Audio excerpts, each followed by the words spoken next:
नमस्कार back to our channel friends. मैं सबका अपने चैनल स्टॉक्स फॉर लाइफ पे बहुत स्वागत करता हूँ। इंडस्ट्री फिल फैमिली डे फिल्म बस आज 8 जनवरी। रही बात भारतीय शेयर बाजार की, थोड़ी बहुत मुनाफा वसूली हमें देखने को मिल रही है। तो जी हाँ दोस्तों, अगर आप चाहते हैं बाजार हमेशा भाग्य पॉसिबल नहीं है, बिकॉज इस महीना जो घटनाक्रम होने वाला है, वेरियस कंपनी Q3 के नंबर्स आने वाले हैं, इसको देख के ही विचार करना सही होगा। बट इसी बीच में दोस्तों दो कंपनी पे खास फोकस करें, बिकॉज एक कंपनी की बात की जाए, रिकॉर्ड तो आंकड़े हमारे सामने आ चुके हैं। दूसरी कंपनी की बात की जाए जिसको हमने बहुत ही इनिशियल लेवल से कवर किया था, उसमें हमें एक साल में ही 3-4 गुना पैसे बनते हुए देखने को मिल रहे हैं, जहाँ पे आप चाहे तो पार्शियल प्रॉफिट बुक करने का विचार कर सकते हैं। बहुत लोग पूछते हैं कि सर कहाँ पे थोड़ा मोड़ा प्रॉफिट बुक करना सही होगा, बताइएगा। तो मैं अपनी अनबाइस्ड कमेंट्री एज यूजुअल ज़रूर सामने रखूँगा। जो करना है गैस आप ही को करना है। चैनल फर्स्ट टाइम होंगे सब्सक्राइब कर सकते हैं इस तरह की क्वालिटी कंटेंट को सबसे पहले एक्सेस करने के लिए। Now without dealing any for time, let's begin. जिसके बारे में हम लोग डिस्कस कर रहे हैं, इस क्वार्टर के numbers very very very important है। अगर दोस्तों इस क्वार्टर के नंबर्स इनलाइन होते हैं और कंपनी 2000 के लेवल को ब्रेक करके बेस बनाती है, तो आने वाले फॉरवर्ड एक साल में ये कंपनी यहाँ से ऑफकोर्स 3000, 2800 और गुड केस की बात की जाए उससे ऊपर भी जा सकती है।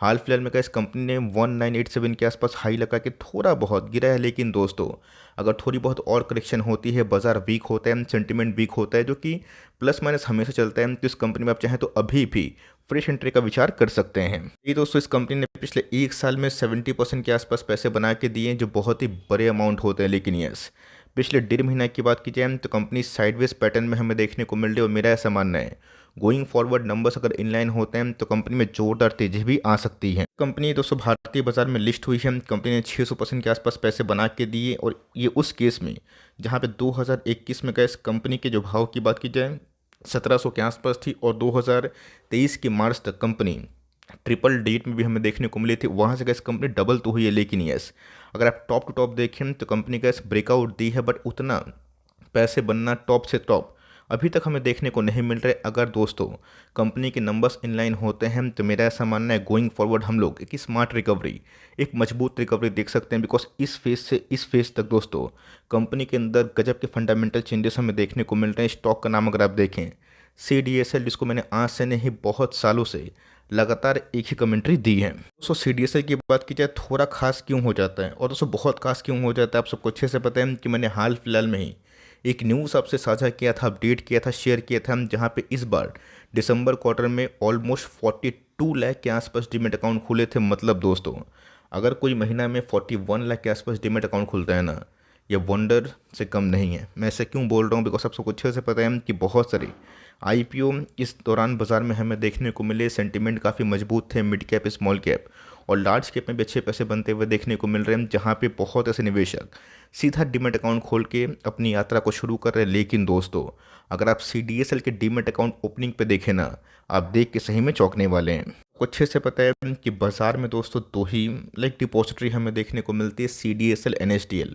अब दोस्तों बस आप सोच के देखें 2021 तक दोस्तों ये जो आंकड़े थे ना 334 लैक्स थे। अभी के टाइम में अगर आप देखें तो आप देख सकते हैं कि दिसंबर 2023 के एंड के बाद ये आंकड़े 1047 लैक्स हो चुके हैं। मतलब गैस 10 करोड़ 47 लाख। अगर आप ठीक से देखें तो एन स्टील में गैस 346 जो लैक्स है ना, वो हमें देखने को मिल रहे हैं। टोटल आपको अच्छे से पता है कि almost 14 crore demat account almost हमें खुलते हुए देखने को मिल रहे हैं, जहाँ पे 200 CDSL ना पूरा बाजी मारा है, जहाँ पे कैसे उनके डीमेट अकाउंट ओपनिंग की संख्या आप देख सकते हैं कि कैसे बढ़ते हुए देखने को मिल रहे हैं। और जितना ज़्यादा ट्रेडिंग होगा, वॉल्यूम्स बढ़ेंगे, डीमेट अकाउंट की ओपनिंग होगी, संख्या बढ़ेंगे। और इस हिसाब से गैस कंसिस्टेंसी के हिसाब से अगर आप देखें तो 18 से दोस्तों 2023 तक दिसंबर के आंकड़े कितना फ्रूटफुल आउटकम हमें दिखाई दे रहे हैं, जहाँ पे कंटिन्यूसली बेसिस पे CDSL, NSTL को प्योरली डोमिनेट कर रहे हैं। क्या पता आने वाले कल में इसका भी IPO है, लेकिन यस जिस हिसाब से गैस पूरा जो क्राउन है ना CDSL अपने पास लेके रखा है, इनके लिए गैस जो लॉन्ग टर्म इन्वेस्टर है बहुत ही फ़ायदा मिलने वाला है। CDSL दोस्तों एक ऐसी कंपनी है जो मेरे हिसाब से इन्वेस्टमेंट पॉइंट ऑफ व्यू के लिए बनी हुई है।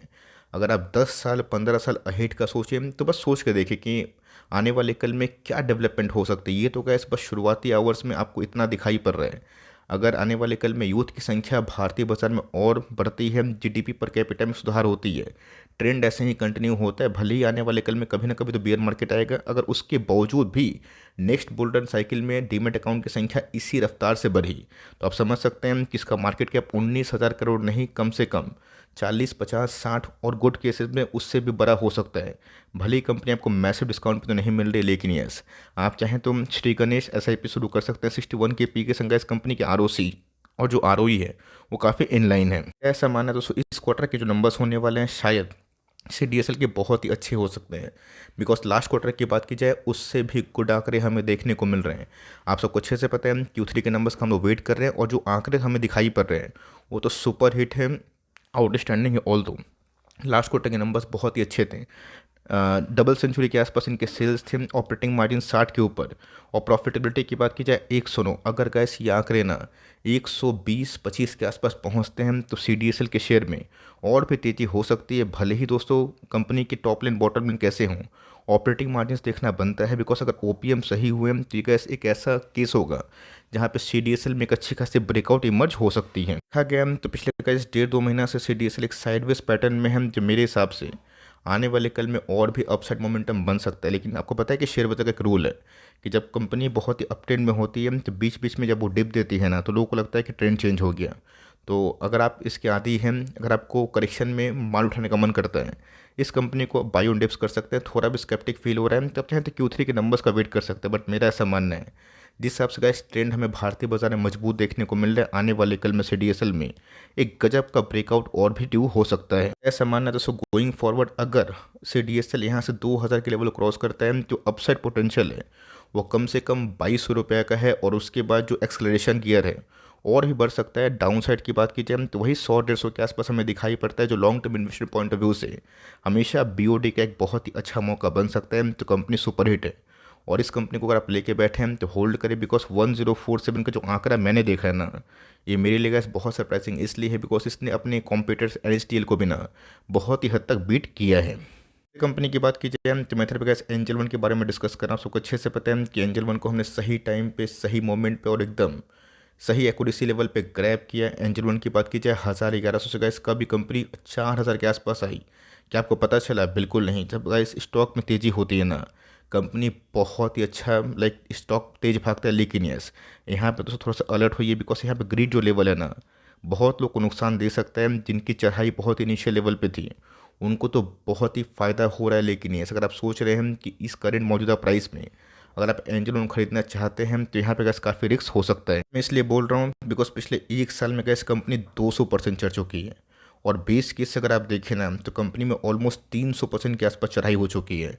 अब जब कोई कंपनी अपने बेस से, अपने बॉटम से 300%, 250% एक साल में चढ़ती है ना, उसमें गैस कोई भी फाइन डे, कोई भी नेगेटिव न्यूज़ से 20-30% के आसपास गिरावट एकदम कॉमन सी बात मानी जाती है। देखा गया तो कंपनी गैस एक फिनोमिनल वेल्थ क्रिएटर बन के उमरी है, जहाँ पे गैस अपने IPO लिस्टिंग के बाद कंपनी 1300% के आसपास पैसे बनाई। और यस, हमने गैस भले ही इन सब लेवल्स में इस कंपनी पे उतना ध्यान नहीं दिया, लेकिन यस जब गैस ये सब लेवल इमर्ज हुआ जहाँ पे कंपनी 10 के फॉरवर्ड पी पे मिल रही थी, जहाँ पे कंपनी की EPS उससे ज़्यादा थे, कंपनी के ROC ROE बहुत ही मजबूत थे। तो ये परफेक्ट रेसिपी है कि इस ट्रेंड में एंजल वन दोस्तों जो पुराने ब्रोकर्स है उसको बीट किया, और जो नया लेगेसी है ना उसको कंटिन्यू किया। बिकॉज आप सबको अच्छे से पता है कि जीरोधा की उपस्थिति में, अपस्टॉक की उपस्थिति में, ग्रो की मतलब उपस्थिति में एंजल वन का इतना भयानक अपने मंथली अपडेट देना, उसको कंटिन्यू करना, और ऑफकोर्स म्यूचुअल फंड में घुसना, ये बहुत ही अच्छा रेसिपी माना गया है। दोस्तों अगर आप एक लॉन्ग टर्म इन्वेस्टर हैं तो मैं आपको बोलूँगा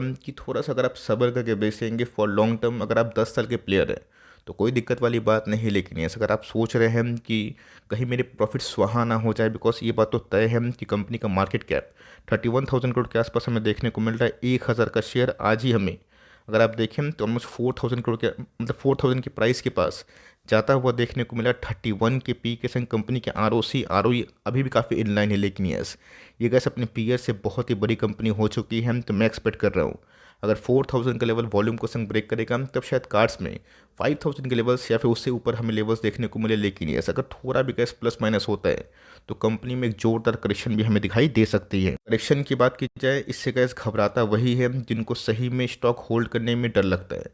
अब आपको अच्छे से पता है कि मेरी मानसिकता हमेशा लॉन्ग टर्म वाली है, तो लॉन्ग टर्म वाले प्लेयर दोस्तों होल्ड करें। मैं एक ही बात बोलूँगा, अगर आपको छोटा मोटा 10-15-20% स्वाहा होने से डर लगता नहीं है, लेकिन अगर आप चाहते हैं कि नहीं बहुत पैसे बन गए, कुछ सही टाइम पे बुक करने इंपॉर्टेंट है, आप चाहें तो 30%, 20% और मैक्स टू मैक्स केस में 40-50% के आसपास जो शॉर्ट टर्म प्लेयर है वो कर सकते हैं। मेरा मानना है कि उन्हीं के लिए हम जो अल्ट्रा शॉर्ट टर्म वाले हैं जिनको अच्छे पैसे बने। बाद में दोस्तों आप ये मत बोलिएगा कि सर मैंने 50% प्रॉफिट बुक किया, स्टॉक 5000 गया। ये उनके लिए है जिनको लालच नहीं होता है और जो सही टाइम में निकलने की कोशिश करते हैं। अगर आप चाहें तो अपने पोजीशन को लॉन्ग टर्म भी कंटिन्यू कर सकते हैं, इसमें कोई खराबी नहीं है, बिकॉज कंपनी पिछले कुछ समय से बहुत ही अच्छा परफॉर्म कर रही है और कंपनी के RSI इंडेक्स भी मंथली वीकली सब चार्ट में काफ़ी स्ट्रॉन्ग दिखाई दे रहे हैं। इस हिसाब से कैसे स्टॉक भागा है ना, ट्रिमेंडस परफॉर्मेंस हमें देखने को मिल रहा है वीकली चार्ट में। तो कैसे कंपनी अभी भी ना 4200 के लेवल्स पे दिखाई पड़ रही है, बट वो आएगा या फिर नहीं आएगा तो बहुत पता है, बिकॉज 15 तारीख को कंपनी के आने वाले हैं किसके नंबर्स, Q3 के नंबर्स देखना काफ़ी इंटरेस्टिंग होगा। तो ये छोटी सी अपडेट थी। कुछ भी करने से पहले कैसे अपने फाइनेंशियल एडवाइजर से ज़रूर सलाह मशवरा करके आप काम कर सकते हैं। वीडियो अच्छी लगी तो प्लीज़ लाइक करिएगा और चैनल फर्स्ट टाइम होंगे सब्सक्राइब करके बेल आइकन को प्रेस करना भी ना भूलिएगा। तो गाइस मिलते हैं जल्दी ही, तब तक के लिए bye. Thanks for listening friends, God bless you all.